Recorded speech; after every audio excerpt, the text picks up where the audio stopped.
guys, welcome back to my YouTube channel. In this edition of Come Chat with Sima, I'm sitting with Nana from South London. Nana from South London. Nana, who are you? What do you do? Tell my audience a bit more about you. Who am I? A young man, even people think I'm old, I'm young. A guy from South London, born, should I say, 6 months premature.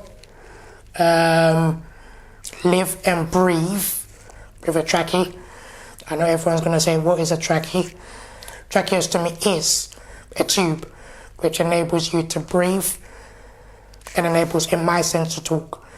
And I'm a disability activist by night. And by day, I work for a local authority enabling people with disability gain employment. Okay, thank you. Thank you for taking your evening out to sit with me and share on my platform, first and foremost. And I'm going to do it a little bit different. So usually I always say, please make sure you subscribe, like and share at the end. But I'm going to say it at the beginning this time. So guys, before we go any further, make sure that you subscribe, like and share, okay? Because people like Nana are sharing their stories with me on my platform, and it's all about inspiration, motivation and awareness as well. Yep. Yeah? Okay, so Nana, I want to start, I always like when I interview people, start from the beginning of your journey to current, to where you want to go. Yeah? Okay. So, as a baby, you was born 6 months? 6 months premature, so 3 months early, 3 months undeveloped. So I lived in an incubator. And how long was you in an incubator for? 2 years. 2 years? I spent my second birthday in a spaceship. Wow, that is crazy. Did you have to have the trachea installed straight away? Or? Straight from birth. Oh, straight from birth. Okay. So growing up, going to school, did you go to like normal nursery, Normal nursery, normal primary school, but that was a fight to get. Okay. Why was it a fight to get? Because in the eyes of the local authority at that time, yeah, I was seen as a special educational needs student, right. Okay. rather than a mainstream student with a barrier. So they felt like you just needed extra support. They felt like I didn't have a brain cell. Really? Yeah.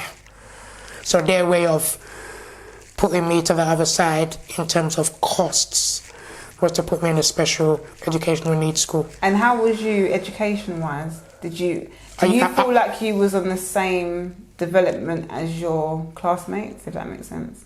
Or did you get older? Are you talking about when they put me in the special needs school or before? Oh yeah. Oh yeah. Okay, so before. Okay. Nursery-wise, nursery's just about going running around. Yeah. So I didn't establish my intellect then. Primary school, my intellect wasn't, what's the word I want to use? It wasn't high, I would say it was medium. Right. Yeah, but it didn't mean I couldn't participate against my peers. However, the local authority at the time kept on pressurizing my mum for me to go. Yeah, for me to go to a special needs school. Yeah. Because as far as they were concerned, I've got a disability. Yeah. They don't think, or they didn't think, I was capable of being educated amongst able-bodied individuals. My mum argued till she was blue in the face, and I got transferred to a special educational needs school. And how old was you then? Pretty young, because I don't remember going there. Oh, okay. My mum did warn them. My mum said, intellectually, mentally, there's nothing wrong with him. You're going to regret taking him there. They shipped me to the special needs school. And as a child, boisterous, want to play. Yeah. Apparently my mum said she got a phone call from the In under 2 days, I started to kick, pull the special needs students because some of them had cerebral palsy, some of them weren't talking, and I was used to, I was an active individual apparently. So yeah. And then in the mainstream school, you didn't fight or nothing like that? Yeah, I did. Yeah, I did. Oh, so you was a bad boy. Yeah, I did. Oh, okay. All right. So, okay. Why did you fight? Was that just because you being boisterous, or did you get bullied, or like what caused you to fight? In the special needs school, it was more of, you're a child, why are you not playing with me? So that was the motive behind that. Yeah. When I got to actual mainstream primary school, it was more of, I used to be taken indoors during the winter periods, which obviously opened their way. Winter times back then was very cold. So to prevent me getting a chest infection, I was taken indoors. So one day I just had enough. No one explained to me why I kept on going indoors during the winter. So one day the teacher was, Nana, you got to go indoors. And I kicked her. Right. Frustration. Yeah. You know, and my mum made the wrong choice. Back in the day, there was them kind of pointy shoes with the metal. My mum bought me one. And some kids took a dislike into how I talk, how I breathe, the heavy breathing, and started to call me names. And my mum, love her, she bought me those shoes. I tried to kick them with the metal bit. Yeah, I was like, yeah, I know. Did she tell you to do it? No, I was doing it myself. Because you know, like some mums say, if him hit him back, that kind of flex, but... Yes, yes. But, I mean, I noticed I had leverage with the shoes. Yeah. So. Yeah, and then they know not to mess.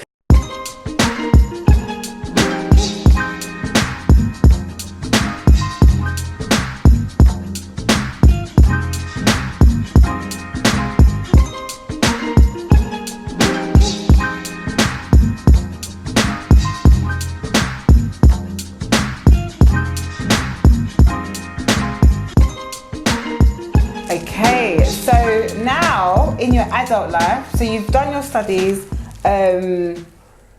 you had a struggle with the system through studies, growing up, being basically segregated from the norm, and so how was it now? Let's fast forward into your working life.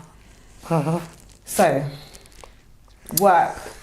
So, where does it start? Tell me. Well, it starts at my mother didn't want me to work because she was skeptical about people pulling up my tube. Really? And by the way, let me show you all this my tube. I know they're going to be wondering. There we go. So the tube. Yes. This is what it looks like. Right. So my mum thought people would yank it out. At work? You never know. Right. You know, so she was skeptical. That's her being a mother and just overthinking. Yeah. So I went behind her back. Sorry, Mum. I went behind her back and got a little job, McDonald's job in Bromley. My first job. Yeah. And I don't think back then inclusivity, disability, reasonable adjustments, all those kind of things was not a thing. So I was taken based on merit. Right. So based on gift of the gap. I didn't last there though. I was fired in under a month. You're a little rebel, aren't you? Yeah. Why was you sacked? Because I didn't pay interest in the job. Oh, okay. I was there to chat gal. I was going to say backside, but yeah, I said it. Okay, cool. Yeah, so they gave me an opportunity, McDonald's gave me an opportunity to have my first employment, which I'm thankful for. Yes. But obviously it wasn't, you know, connection with my spirit in the job. I then worked for London Arena. Okay. Okay. If anybody remembers that, if you're old enough to remember it. I was a bartender, so I would finish college and then go there at night. Yeah. Again, my mum didn't know. Sorry, mum. My mum didn't know. Yeah. I was working in London Arena for 6 months before they decided to demolish it. And that's where I had my first encounter with Craig David when he was blowing up. Yes. Again, the whole reasonable adjustments wasn't a thing because disability awareness wasn't pushed enough. I then worked for Phones for You. And that job gave me the confidence I needed. Because as a salesman, you've got to learn to talk, you've got to learn to be confident, you've got to learn to be out there and able to get the sales. So that gave me that boost to be a chatterbox. And Phones for You in Lewisham? Phones for You in Bond Street. I was in that. I was in the. Okay. I only said Lewisham because I know, you're from my end. So I just thought. Blueborough. I just assumed that, my sister used to work for Phones for You. Yeah. So that's why maybe you might have crossed paths, but no. Maybe. So it gave me the confidence. Again, they weren't very open to the whole disability. I wouldn't say they weren't open. I mean, disability wasn't a thing in employment at that time. So it gave me the confidence. It gave me the knowledge to know how to work in a workplace, how to get on with colleagues. And again, can I say I was reluctant or shy? I never really exposed my tracheostomy like I do now. I always had it hidden. I always wanted to fit in with my friends. So I never really told people about myself that much. However, I then managed to get a job in the corporate world. And again, when I started that role, I decided I wanted to go to uni. This was in the late 2003. Right. So I was a bad breed in that job too. I was getting on the manager's nerves. At least he's admitting to this. Some people be like, no, it wasn't that. They just had it in for me. At least you're saying, it was me. I was going into work and I was causing trouble. Yes. So I decided to go to uni. Yes. And again, universities or all the major institutions were not disability aware. Right. So when I walked in, I said, listen, I'm going to be a student, full-time student. I need these things in place. I'm disabled. This is what I need. This is what's going to make me comfortable as a student. University was a good experience. However, I didn't have that support that I had in secondary school where I had someone with me as a support aid. I was more left to myself. And I think in today's world, they've progressed. Back then, they didn't really look into how to support the disabled student. Education was good. Came out with a decent grade. And then we came to employment. Now, when I re-entered the employment world, I went back into the corporate world where I was causing trouble. I thought, because of the institution that it was, I was naive to think they were going to assist me and help me because I was a disabled person, and I stuck out as a sore thumb. Dark skin, white colour, white tube. You can clearly see I've got something indifferent about me. However, it wasn't a good fairy tale. Because we ended up going down the route of a tribunal just for me to justify that I was disabled. Even though when I filled out the application and the 2-tick scheme, I stated I had a disability and this is what my disability does and this is how it affected me. But to their knowledge, I wasn't disabled. Right. So a judge finally stamped that and said he is disabled. Yeah. He has a condition. Yeah. So that was my first time of being a mini advocate, should I say, for myself. Right. Because usually it's mum. Usually at school and everything else. It's been my mum, yeah. Okay. So that was the first time I realised that the world wasn't fair. You know, I woke up in a Snow White kind of land, and for everything's hunky-dory. People know right from wrong. People will treat you good. But no, it doesn't work like that. You know. Stayed in that corporate world for 6.5 years. Moved on within that same kind of environment to another role. Didn't last there for too long. I just didn't like the job. And then I moved on to another institution in the same corporate world. And that's where my voice became louder because I was being denied things I needed. Reasonable adjustments were not being put in place as they needed to be. So when you say reasonable adjustments, what sort of adjustments are we talking? So in 2010, I lost vision in my right eye. Wow.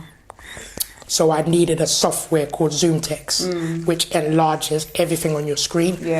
And, you know, it just makes your screen wonderful. You can see everything. And that software wasn't installed properly onto my laptop. Right. Or into my computer, and I've been banging on about this for God knows the past six months that I was there. And it was made up that I was lazy, I was being aggressive towards management, I wasn't willing to be an understanding employee. Furthermore, I was taking time off because I didn't want to work. All types of allegations and rumours were being put out there. But that wasn't the case. When an assessor from Access to Work came to the workplace and looked at my monitor, we found out that the software was not on my monitor as it was perceived by management, who were trying to build a case against me to make it out that I was basically an incompetent member of staff. Anyway, speeding up, I then got fed up with the whole rigmarole of being Oliver Twist and can I have some more, sir? I got tired of doing that. You know, I'm a human being. Equality, you know, you come out as an organisation that is about equality. Treat me as you treat an able-bodied person. Treat me as you would treat a person who's white. Treat me how you treat a person who's Asian. You know, it's all about equality and diversity. And I wasn't getting that. So me being me, I decided to voice my opinion. Facebook Live was popping at the time. Hey. I decided to start voicing my frustrations of being in the workplace, being disabled, being ignored, not being heard. Was you still working at the time? I was still working there at the time. You know, but I didn't mention names or anything, you know, in case of litigations and all that. I didn't get involved in that. However, what got me forced out of the corporate world was when I decided to become Shakespeare and write about my experience and how it affected me and, you know, how I felt and how individuals made me feel. And that led up to me being given my free ticket to Guantanamo Bay, if we can say that. But it then inspired me to start speaking out because I thought to myself, if I'm being treated like this as an individual, then it must be something that's ricocheting across the country, but people are not brazen like myself to think, I don't care if I get handed my P45. I'm going to talk about this. It's a problem. It's an issue. Wrong's wrong. Right's right.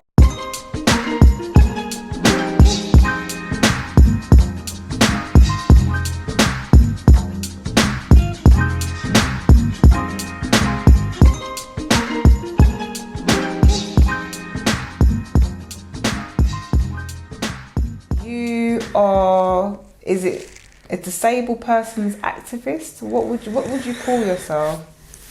I would say the voice of the disabled community. Okay.